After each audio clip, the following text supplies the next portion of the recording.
लो भैया लो, भगवा भगवा आ गया है, बंगाल भगवा रंग से रंग गया है। बहुत मीम वायरल हो रहा है। मामा के मीम तो भैया तहलका मचा दिए हैं, ठीक है, हेमंत बिस्वा शर्मा के। अब पवन खेड़ा को पेड़ा करूंगा, पेलूंगा पहले खेड़ा, इस तरीके की बातें बोली जा रही, बट मुझे लगता है कि ऐसी बातें नहीं बोलनी चाहिए। भाई देखिए, गौरव गोगोई जो हैं वो हार गए, feel bad for him, but this is politics, you have to understand. Mamata di तो हम्बा हम्बा रुम्बा रुम्बा बम्बा बम्बा।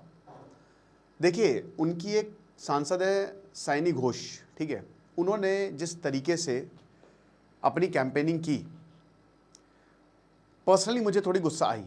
मैं अपनी बात कर रहा हूँ। आप उनका ट्विटर अकाउंट देखिए, शिवलिंग के साथ उन्होंने जो किया, बहुत पोलराइजिंग। पहले उन्होंने मतलब दिल में काबा, दिल में मदीना, कोई दिक्कत नहीं है इसमें। फिर जब योगी आदित्यनाथ ने उन पर अटैक किया तो हनुमान चालीसा पढ़ने लगी। इस तरीके की पॉलिटिक्स हो रही है। और देखिए, अगर आप भारत में हैं तो देख के बुरा तो लगता है, चाहे बीजेपी हो चाहे टीएमसी हो, लेकिन क्या करें, आपको जीतना पड़ता है, यही है रणनीति, है ना।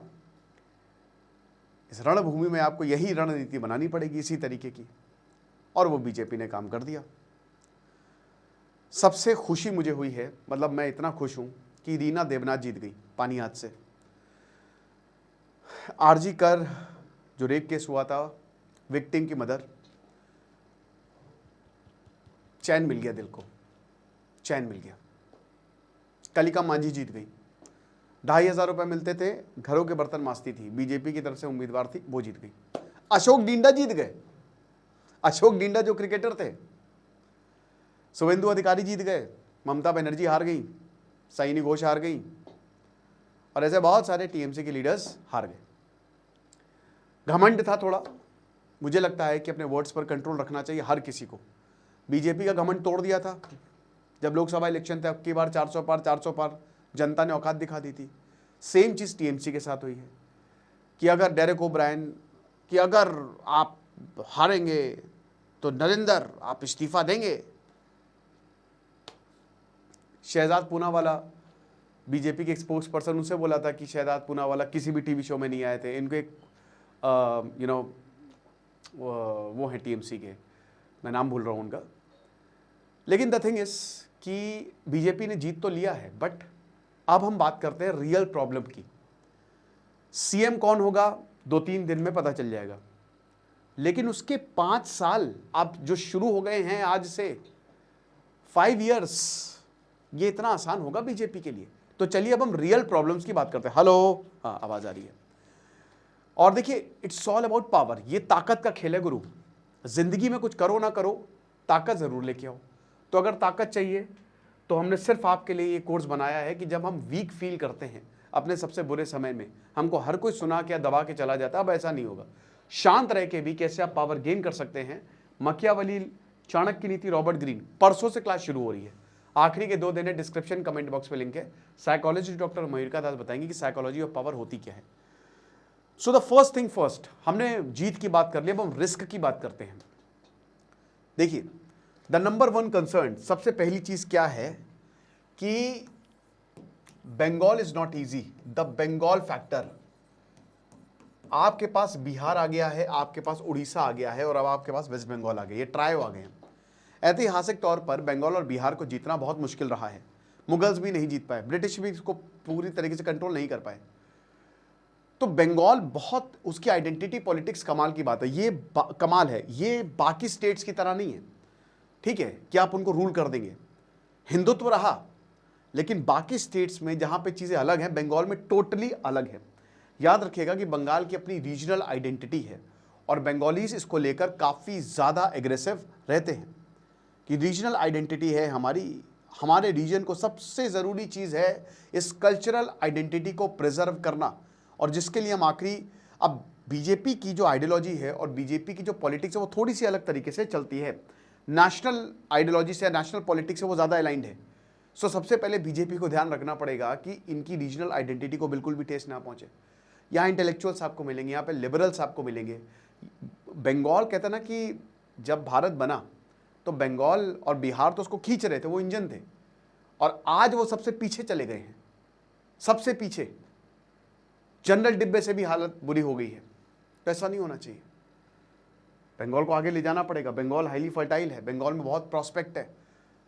क्या आपको पता है कि जितनी भी इंडस्ट्रीज है, सबसे पहले द फर्स्ट नंबर 1 जो प्रायोरिटी थी वो बंगाल थी, हमेशा से वेस्ट बंगाल। बट वहां पे किसी भी इंडस्ट्री को आने दिया ही नहीं गया, भगा दिया गया। क्यों? फर्टाइल लैंड है और पोर्ट है बगल में, बहुत सारे बंगाल में पोर्ट्स आपको मिलेंगे, और सीधा आप नॉर्थ ईस्ट हो गया, साउथ ईस्ट एशिया से हो गया, आप कनेक्ट कर सकते हैं। बट जब भी कोई इंडस्ट्री आता, लेफ्ट मार के भगा देता। आदित्य बिरला को जब वो अपनी कंपनी सेटअप करने गए थे, 1970s की बात है, उनको कार से उतार के उनको नंगा दौड़ाया गया था। आपको पता है ये बात? मारा गया था उन्हें। उन्होंने उसी वक्त बोला बोरिया बिस्तर बांधो, निकलो यहां से। ट्रेड यूनियन का सबसे ज्यादा दबदबा बंगाल में रहा। छोटी छोटी बात पे, एक बार समोसा का साइज छोटा है उस पे बात पे स्ट्राइक हो गई, काम ठप। सिंगरूर टीएमसी जब मारुति टाटा जब प्लांट लगाने गई तो टीएमसी सबसे पहले आ गई, नहीं प्लांट लगाने देंगे। बंगाल को सिस्टमैटिकली यार पहले लेफ्ट, और वही टेम्पलेट टीएमसी से बहुत, ममता दी से बहुत उम्मीदें थी। Calcutta is not Bengal, Calcutta is Bengal, but Calcutta Bengal का पार्ट है, बंगाल के अंदर आता है। बंगाल बहुत बड़ा है, वेस्ट बंगाल आप देख सकते हैं ना, ये पूरा बंगाल है। और यहां पे अगर आप देखो, ये तो चलिए असेंबली इलेक्शन से, तो यहां पे अगर आप देखो, ठीक है ये ऊपर वाला पार्ट, यहां पे आपको दार्जिलिंग मिल जाएगा, आसनसोल मिल जाएगा, बट कौन से इंडस्ट्रियल टाउन से आप बताइए बंगाल में? कोई नहीं है, नथिंग, नो। दुर्गापुर है एक, दुर्गापुर में आपको स्टील प्लांट मिल जाएगा, बट वो बहुत पहले से चलता चला आ रहा है। बस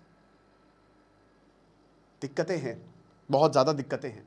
और ये तब है जब आपका एक बहुत बड़ा बॉर्डर है बांग्लादेश के साथ। आमतौर पे जो बॉर्डर स्टेट्स होते हैं उनको बहुत ज्यादा इससे फायदा मिलता है, ये हमको समझना पड़ेगा। So the governance expectations are huge, बहुत बड़ी, बहुत ज्यादा उम्मीदें हैं। और याद रखिएगा कि जो बंगालीज होते हैं ना, वो दे आर वेरी इमोशनल, और गवर्नेंस एक्सपेक्टेशन बहुत बहुत बहुत बड़ी है बीजेपी से। अब जाहिर सी बात है, हो सकता है सारे काम 5 साल में ना हो पाए, और बंगाल का एक इतिहास रहा है, यहाँ पे जो पार्टी आती है वो रहती है। एक और चीज़ यहाँ पे कुछ ये भी बोला जा रहा है कि ये हो सकता है टीएमसी को सबक सिखाने के लिए हो, बट मुझे ऐसा नहीं लगता। लोग त्रस्त हो गए थे, लोगों ने बदल दिया।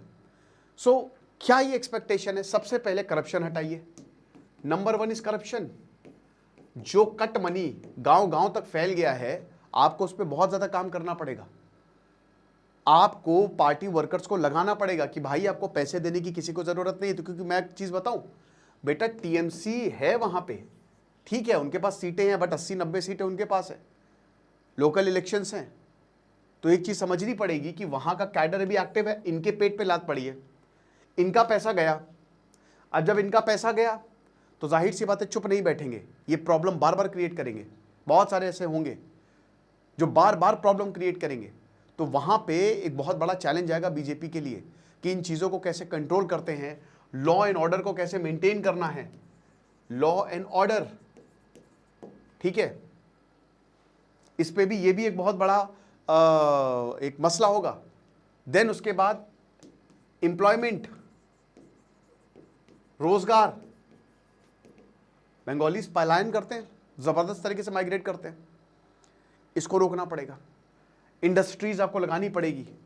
इस बार देखेंगे कि क्या क्या पॉलिसी रहती है यहाँ पे बीजेपी की, ठीक है, लोगों के लिए, क्योंकि गरीबी है वेस्ट बंगाल में।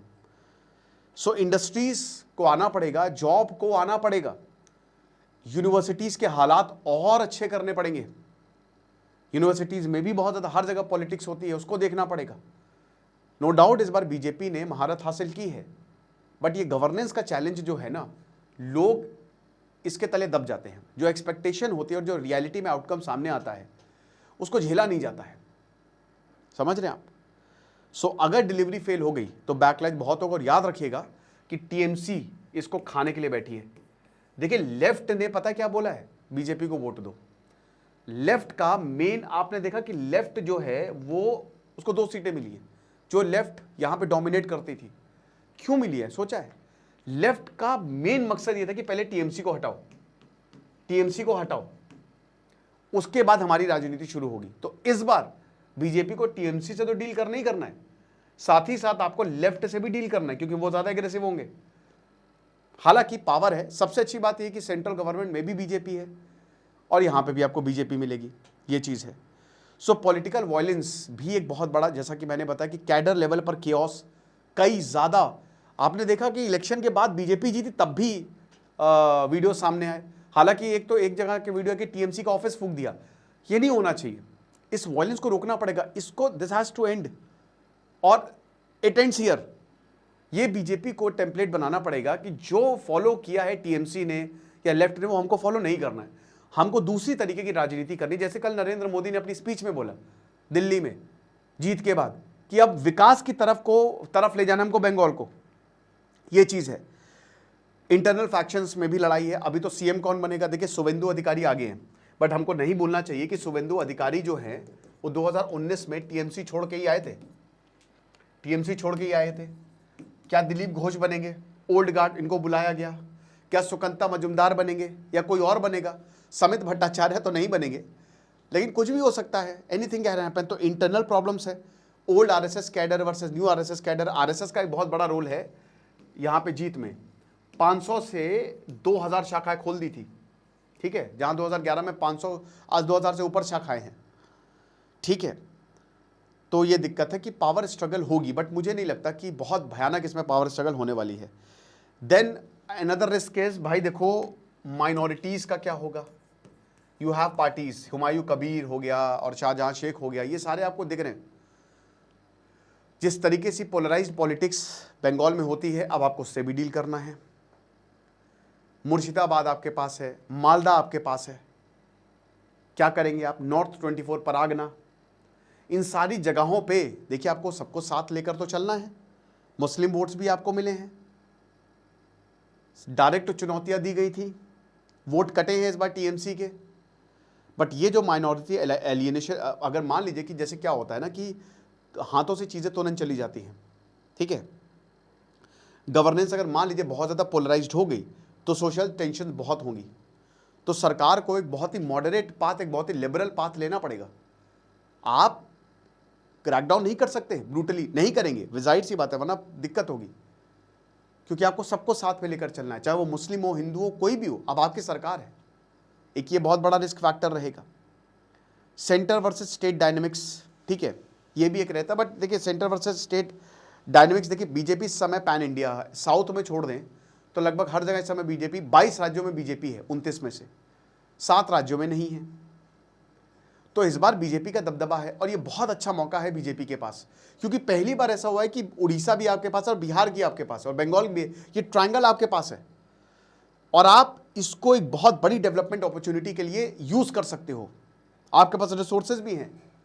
ऑपोजिशन मॉडल कोलैप्स हो रहा है धीमे धीमे, रीजनल पार्टीज बहुत स्ट्रगल कर रही है। ममता बनर्जी अब रिटायर होने वाली है, उनकी उम्र हो गई है, ठीक है, 70s में है वो, और ममता बनर्जी की सेकेंड लाइन ऑफ लीडरशिप दिख नहीं रही है। हो सकता है आगे जाके टीएमसी स्प्लिट हो जाए, बढ़ जाए टीएमसी। अभिषेक बनर्जी वैसे ही ममता बनर्जी से उनको कुछ खास बन नहीं रहे, उनके भतीजे का कुछ नहीं बनता ममता बनर्जी से, तो मामी से ज़्यादा है नहीं उनका, और अभी वो फॉल्ट बहुत ज़्यादा था, लेकिन इलेक्शंस की वजह से सब चुप थे।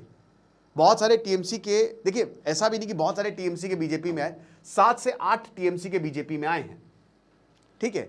लेकिन याद रखिएगा कि ये इलेक्शंस के बाद ये फॉल्ट लाइंस और ज़्यादा विजिबल हो जाएगी, आपको दिखने लगेगा कि हाँ टीएमसी कोलैप्स करती जा रही है। अब ये सर्वाइवल की जंग है, रीजनल पार्टीज हमेशा रहेंगी। जैसे देखा ना टीवी के विजय ने जो कमाल करके दिखाया है, भाई सल्यूट है उस आदमी को। टीवी के ने तबाही मचा दी है, तबाही मचा दी। उस पर हम लेक्चर बाद में करेंगे, कल करेंगे, आज हम बंगाल की बात करेंगे, राइट। तो ये हमको समझना पड़ेगा, ये सारी चैलेंजेस हैं बीजेपी के सामने। अब बीजेपी इनसे कैसे डील करती है। कैंडिडेट्स का सिलेक्शन उन्होंने बहुत अच्छे तरीके से किया है, औरतों का वोट भी उनको मिला है, और अगर उन्होंने डेवलपमेंट पे काम शुरू कर दिया, पीपल सेंट्रिक स्कीम के साथ साथ एम्प्लॉयमेंट जनरेट कर दिया, युवाओं को साथ लेकर चले, तो अगले 10-15 साल बीजेपी के हैं।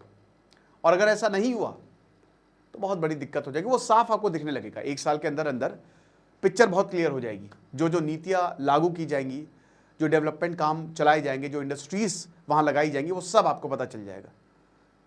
बाकी आपको क्या लगता है मुझे कमेंट बॉक्स में बताइएगा। खुश रहिए, पढ़ते रहिए। दिस इज सिद्धांत अग्निहोत्री साइनिंग ऑफ।